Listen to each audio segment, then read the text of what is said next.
KUAM Sports Weekend Roundup is brought to you by Gatorade. Greatness starts with G. Yeah, when we took over the field actually in 2013, it didn't meet any standards. It had a backstop.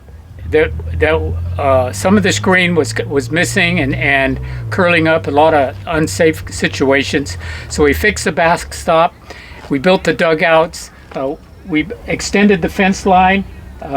GRMC sponsored the new fencing that you see, so it's an enclosed field. And we put on the safety fence capping. But the real thing we wanted to do is to put the playing surface up to the highest standards we can on Guam for our players, so they can play the game the way it should be played. So we invested a lot of time on soil mixes and filter course and doing the trimming and the edging and the constant herbicide and pesticides that we use to keep it looking nice, so everybody could be proud of it. Safety's the overriding factor of an athletic field. Athletic fields need to get rid of the surface water somehow. So typically they have a drainage system underneath it. But when they built the school and did the earthworks, they brought all the soil out here and made the athletic fields, and they rolled them and they tamped them and compacted them. So we have a lot of coral rock under here, which means a lot of air spaces down below. So that means the water has some place to go when it rains. So the surface water drains very fast and just keeps going down, and it drains very fast here.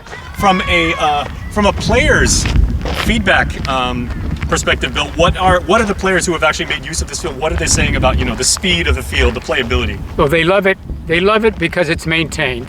We keep the grass. We do an athletic cut on the infield, so we keep it low. It's a true hop.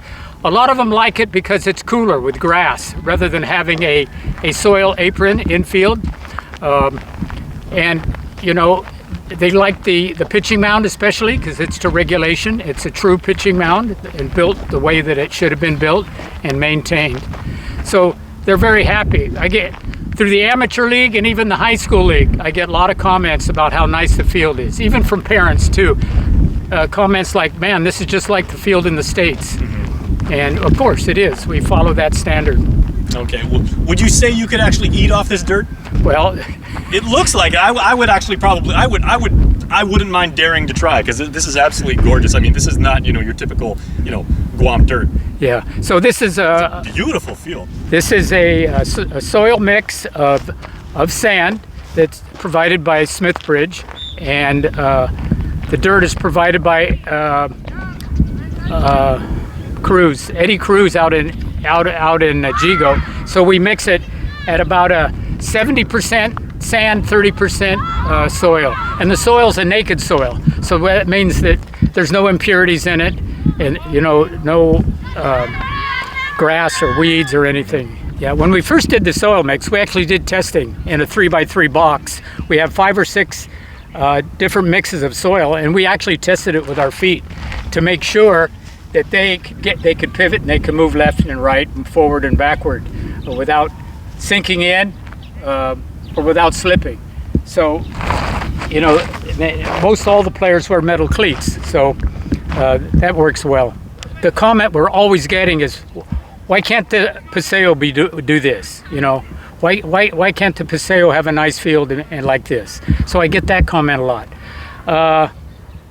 I think the other thing that's selling is we have a good lighting system. We have a $750,000 lighting system here, and we just ordered 30 new lamps. They're going to be installed because we have some that are burnt out on both fields.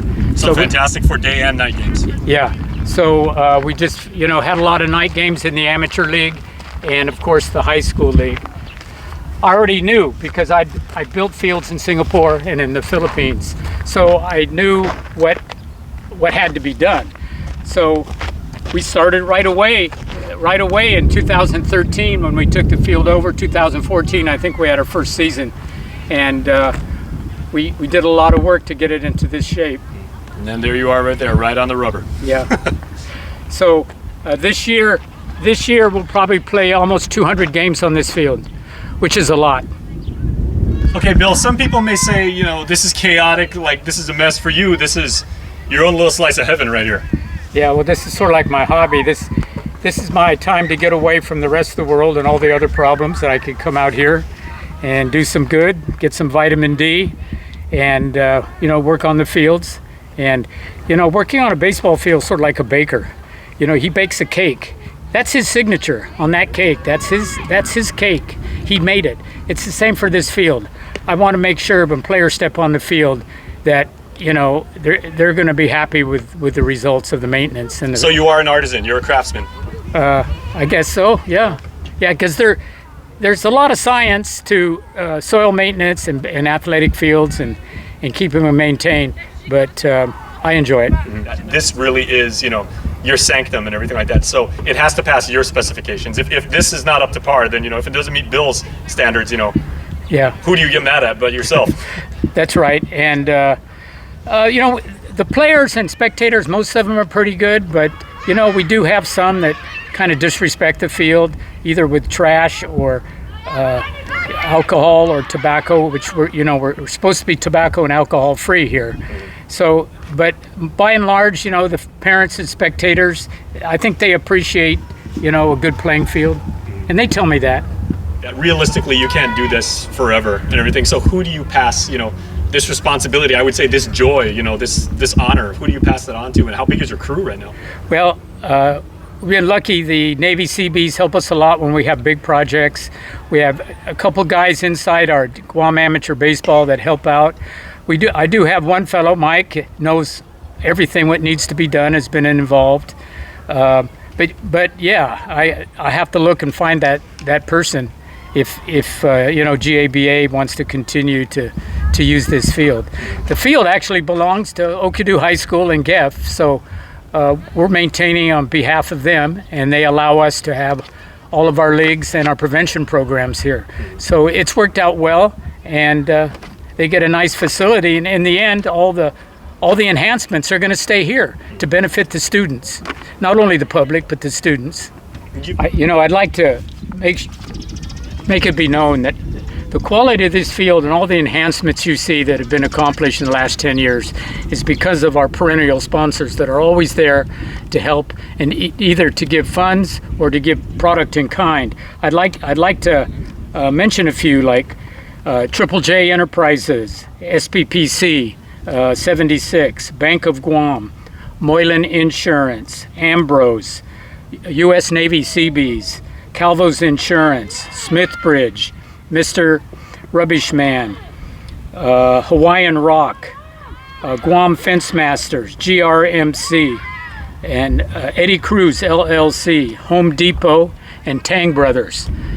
Every year they've given either product or funds to help us continue to enhance and make this field up to the highest potential it can be. And we appreciate them as community sponsors, and we're looking forward to continue to work with them in the future.